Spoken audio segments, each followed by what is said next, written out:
Do you know, guys, how to start a business? Yes, if you know that, then you must know that how to calculate investment to start your business. I will tell you one thing that many of many of you don't know how to calculate a very close figure to that investment amount which you are using to start your business.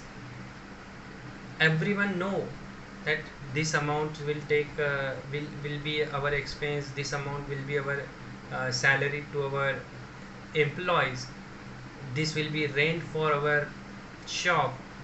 Everyone can know this, but a businessman or an entrepreneur who want to start his business, they might miss one or single point to come closer to the investment amount. So the calculating the investment required to start a business is depending on many factors like business model and the industry location, and the other factors like how many employees, means you are in service industry or you are in product industry, it depends on that. So there are some general steps that you can follow, uh, follow to estimate your investment amount. So the first step which I want to explain you right now is determining the startup cost. So the cost and starting up your entrepreneurship journey, that is called as startup cost. It includes your registration for your new registration for your company. It includes shop act, it includes partnership deed if you want to have, if it includes many of the things. If you want to go for partnership firm, then that private limited firm, then it will be other charges too. Then if you want to register for TDS, if you want to register for PF and all, so that will be another expense for you. So it's totally depend on your company model, your company strength, and your location, and there are many factors which I said you right now. So these are the startup costs, are the legal are the cost for legal documents, licenses, GST, partnership firm, private limited firm, inventory, marketing, means the cost required for to keep your inventory, to spend expense on your marketing. So that cost is called as startup cost. The second one which I am going to tell you, that operating expenses. See, you started your business, okay, you have 3 employees in your office, and you started with a business with a small apartment of 1 RK, and you are paying rent to that apartment, and there are 3 people to whom you are paying 10,000 per month as a salary, and you are paying your electricity bill, you are paying uh, your water bill, you are paying your food and overtime expenses. So that all expenses are called as operating expenses, because you are operating with that cost, you are operating your business with that cost. So you have to write down on a paper startup cost and operating cost. So startup, when just started your business, that cost you required is called startup, and the operating expenses is the running cost to start your to run your business. Then the third one is break even point. Calculate your break even point.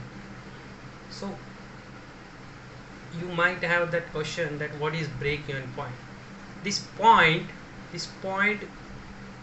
at which business is generating enough revenue to cover all their expenses, means business is generating revenue cover all expenses. Right now what we have said in the above, in previous slides, previous discussion, like startup cost and operating cost. So it is covering those expenses, your operating expenses, the point where your operating cost is taken care by. So that point is called break even point, because from that point you are going to start your main profit, you are going to have your main cream of your business, that is called profit, and you are going to enjoy that profit. So this is the break even point. You have to calculate that how much time it required to have that profit in your pocket, whatever amount you have spent to start and to run your business. That time should be calculated in the amount form, in the rupees form, in the estimated form. So that amount that estimated is called as, it will be a time bound, because if you made it time bound, then only you can achieve your targets. Then the fourth one, consider future growth. If your business means, if you are a real businessman and you want to expand your business to an extreme level, then you should have, I can't say that you should have everything on paper extremely, but you should think about that after 2 years, after 3 years, do you want to increase your inventory, do you want to increase your employees. That's totally depend on number of sales, number of marketing team is working hard to increase your businesses.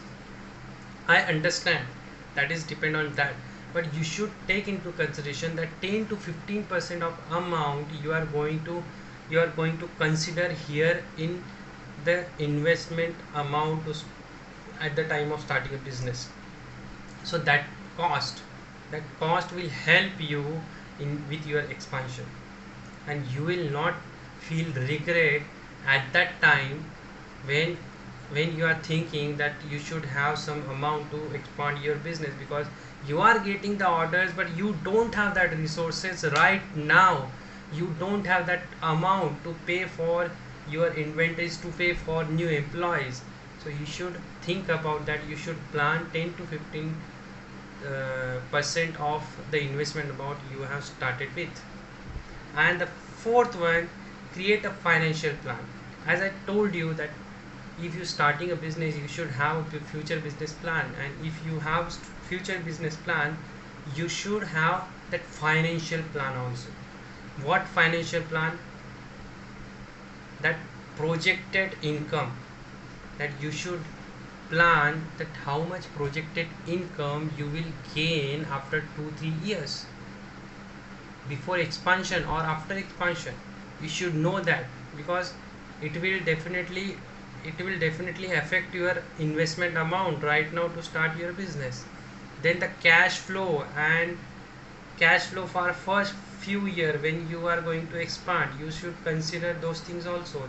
This will help you to determine how much capital you need to start a business and keep it until it becomes scalable. Okay, so the conclusion is, you should take care of this 5 step. If you take care of these 5 steps, your business will be established very well and will be scalable after 3 4 years. So that's my guarantee, guys. If you have any question, if you want to ask any question, you can comment and comment your question in the comment box. So guys, thank you very much for listening to this informative video. Thank you very much.